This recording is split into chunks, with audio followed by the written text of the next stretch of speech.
இருக்கிறார்களோ அவர்கள் தலை தாழ்கின்ற அளவிற்கு நீ உயர்ந்து நிற்க வேண்டும். விசுவாசத்தனமா வேலை செய். தேவதையாக எல்லாவற்றையும் அனுபவிக்கலாம்.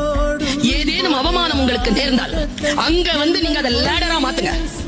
அங்கிருந்து ஏறணும். நீங்க எவன் நம்மள கொல்லணும்னு சுத்துறானோ அவனுக்கு முன்னால சாக கூடாது. சாகலாம், எல்லாரும் சாகலாம். ஆனா எவன் நம்மள கொல்லணும்னு சுத்துறானோ அவன் முன்னால சாகக்கூடாது. நாளை பாத்துக்கலாம், நாளை எப்படி பாத்துக்கலாம், உயிரோட இருக்கணும்ல.